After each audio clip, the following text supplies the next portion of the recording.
CEO को लड़कियों से एलर्जी थी, इसलिए जब भी वो मसाज पार्लर जाता था तो वो हमेशा मेल थेरेपिस्ट की डिमांड करता था। लेकिन एक दिन गलती से एक नई एम्प्लॉय उसके कमरे में चली गई। बिना कुछ बोले उसने मसाज शुरू कर दी, पर सीईओ को तुरंत कुछ अजीब लगा क्योंकि थेरेपिस्ट की पकड़ पहले से अलग थी। जैसे ही लड़की ने जवाब दिया, सीईओ इतना चौंक गया कि बिस्तर से कूद पड़ा। उसने गुस्से में पूछा, तू है कौन? लड़की कुछ बोलती इससे पहले ही सीईओ को लगा कि वो उसे रिझाने आई है। उसने लड़की का मास्क खींचकर उतार दिया। जैसे ही उसने लड़की का खूबसूरत चेहरा देखा, वो पहली नजर में ही दिल हार बैठा। कमरे में जल रहे इंसेंस की महक से सीईओ को बेचैनी होने लगी। उसने लड़की से पूछा, कितने पैसे चाहिए? लड़की को लगा वो टिप की बात कर रहा है, तो उसने सोचा कि 300 मांग लेगी, पर सीईओ ने गलत समझ लिया और सोचा कि लड़की 3 लाख मांग रही है। बिना ज्यादा सोचे सीईओ ने उसी रात लड़की के साथ काम 25 करने का फैसला कर लिया। अगली सुबह सीईओ की नजर बेडशीट पर खून के निशान पर पड़ी। तभी उसे एहसास हुआ कि उसने लड़की की मासूमियत छीन ली है। उसे कॉम्पेंसेट करने के लिए सीईओ ने तुरंत उसे 30 करोड़ वाली बैंक कार्ड थमा दी। लड़की को तब समझ आया कि सीईओ ने उसे गलत समझ लिया है। उसने समझाने की कोशिश की कि वो सिर्फ एक मसाज थेरेपिस्ट है, पर सीईओ ने मजाक उड़ाते हुए उसकी बात को नजरअंदाज कर दिया। उसे लगा कि लड़की जानबूझकर नखरे कर रही है। उसने उसे चेतावनी दी, बहुत ज्यादा लालच मत करना। लड़की को बहुत बेइज्जती महसूस हुई। बिना कुछ कहे वो वहां से चली गई। कुछ महीनों बाद उसे पता चला कि वो प्रेग्नेंट है, और वो भी ट्रिपलेट्स के साथ। ये सुनकर वो दंग रह गई क्योंकि उसके पास इतने पैसे नहीं थे कि वो 3 बच्चों की परवरिश कर सके। जब वो सोच ही रही थी कि बच्चों को रखना चाहिए या नहीं, तभी उसकी कॉलीग का फोन आया। उसने बताया कि उसके एक्स हस्बैंड कंपनी में आकर हंगामा कर रहा है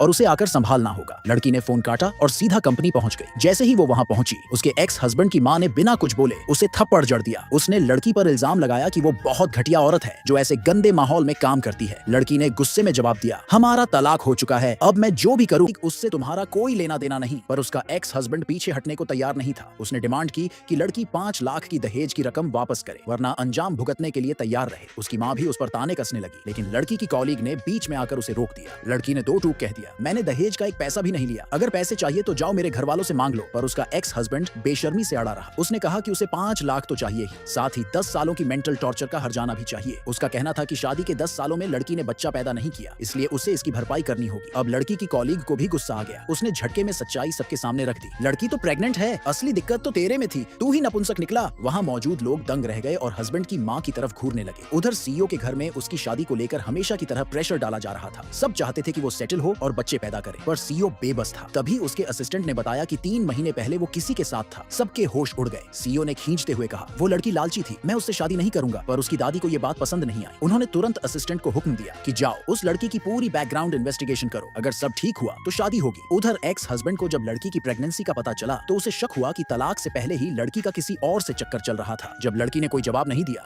तो वो और उसकी मां मिलकर उसे जबरदस्ती घसीटने लगे ताकि उसे सजा दे सके।